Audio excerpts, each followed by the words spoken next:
I've not so long ago watched a video on I think it was like Common Sense or Commonplace. It's the YouTube channel. It's basically like a Charlotte Mason channel where the lady talks about like the whole concept of a commonplace journal. We know, like where mommies are supposed to learn.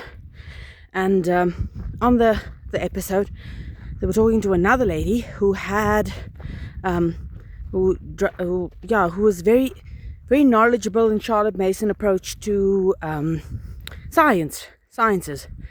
And I got so inspired with it because it's almost as if it opened up my whole mind about how sciences should be approached, and how we've kind of lost the wonder in it all by just turning it into a curriculum. Now, the reason I'm outside here is to kind of to show you. You see here in front of you, there's like koppies, and there's flat piece of land here, and there's the wind pump, and here's some trees, and over there, well, let me check in my pasture now already. Over there is like a river with a what would it be called? It's like a natural pond. There's like a fountain thing going on there. And looking at all of this, you can just go, wow, okay, yeah, this is so beautiful. It's out in nature. I feel so good. But it's almost like you forget the wonder of it all. Let me show you here when you stop and you actually look at the detail. You see here this poplar tree. Currently, look here. Let me check you. Let me show you. You see that? Now it's not worms, even though it looks a lot like worms. It's let me grab one. Let me can show you. Come now. There we go. It's almost like this it's like this woolly thing. It feels like, you get those worms that are almost like this, but it's not.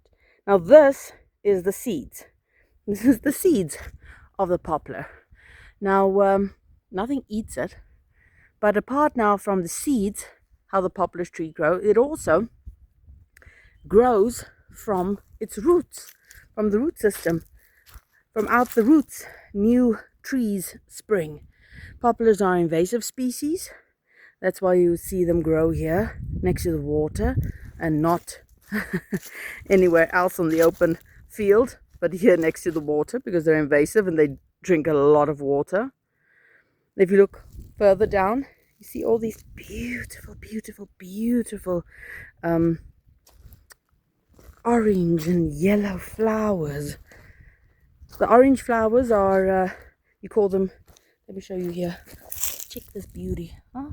Isn't that a beautiful flower? You call those, that one is dead. Look at these beautiful yellow ones. So beautiful.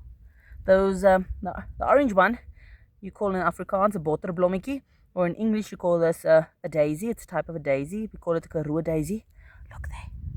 You see that bug? You see that? Do you see that bug? Huh? How it's camouflaged to fit in with the nature.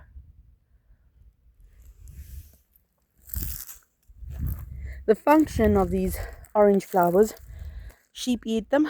They got quite a lot of nutritional value. They also tend to grow, if you see here, if you notice where they grow, they tend to grow in sandy soil and also in soil that's been disturbed. The same also for these yellow flowers. I don't know their names. And so now I'm wondering. And when I go out with the girls, we do our nature study. That's how I approach it. Or that's how, after watching this YouTube video, I've come to realize how we should approach it. Rather than just looking over everything, I get the phone with us and I go and I say, yo, do you notice that? Do you notice the poplar trees? Do you notice, wow, look at these woolly things that are on it, huh? It looks so funny. Oh, do you see all the flowers? Do you notice the flowers? What colors do you see? I wonder what they are. Look at this one. Look at this one. Let me show you this one. This one is an extremely beautiful, it's like a yellow. Let me see if I can find a better one. Let me check. These ones, these are like a type of tulip. They're very poisonous. You don't want them. You actually want to pull them out of the ground, but they make like a tube, like a normal tulip makes like a tube. Here's another one. These flowers, they are also highly poisonous. Everything about them is very poisonous. The animals, the sheep won't eat them. But you know what they're good for? For the bees. The bees love these flowers because they've got quite a lot of pollen. Look at that beautiful daisy. You see that? The colors in that. It's beautiful. And so after watching that program, I sort of come to the realization we've been approaching everything differently. We need to approach the sciences differently, especially as Christians. We need to approach it from the concept as, do you notice what God has made? Stop and notice. The wind pump, what's it do? Gives us water.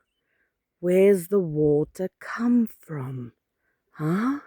Is it the water that's here in the river that it's just sucking out and sending to our home? No. Where's it come from? How's the water cycle work? Look there. Do you hear that babbling of the water? Oh, it's beautiful. Do you understand what's the function? Why are these plants growing here in the river? What's its function? I know it purifies water, but what else does it do? Does it make food for animals? Does it just prevent soil erosion? Does it just suck up all the water? What's it do? The ground here, these sticks that we're walking past, these are all poplar tree shoots that are coming out here. To show my girls, show them, say, whoa, what's this? What's this? Where's it coming from? What do you think it is? What's it related to? So, after watching that video, I've sort of come to the conclusion that we need to bring the wonder back. We need to bring the wonder back into our education, and often at times following a curriculum is so structured, so organized, so set out and planned that you only think about what's in front of you, and it's almost as if you forget to really look. What do you have? How does it all fit together? There's a willow tree. Willow trees aren't naturally occurring here in the Karoo for a simple reason. Because it's dry and willows need lots of water. Where's the willow growing? And then to make the girls aware of certain times, we've had a couple of years now where we've had very good rains, winter rains, and these trees have done very good. They've recovered quite good, but you'll see there in the background there's also 2 trees. They're dead. What trees were they? Why do you think they died? The willows. Do you see how many dead trees or stumps there are? Why did it die? Things like that. So just bringing back that wonder, that amazement again,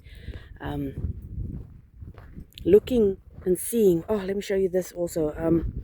Some of it's starting to die out now. There, let me show you. There, you see this? You call this volbossy.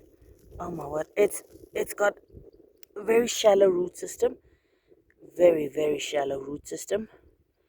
And then if you can think about like sheep wool, it has like that feel to it as well. It's like a soft, almost like velvety feel to it, and it grows flat on the ground. It doesn't have any seeds. It just like makes like these shoots from which the other leaves spring up. Yuck. Sheep don't eat it as well. They can, but they generally don't. So yeah, maybe put the curriculum down.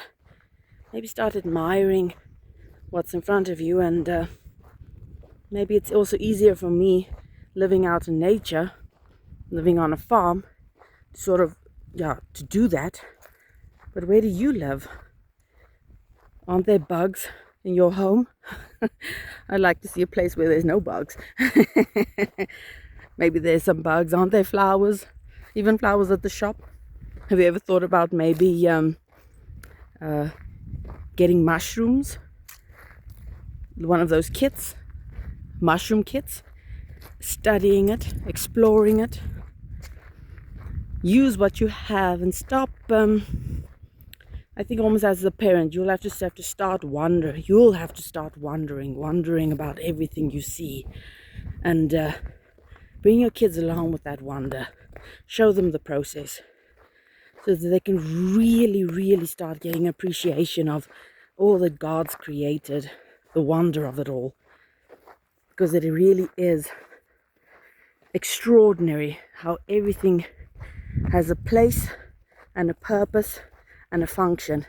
It's not just to look pretty, it's not just to create a bunch of pretty flowers, but it's actually there for a reason.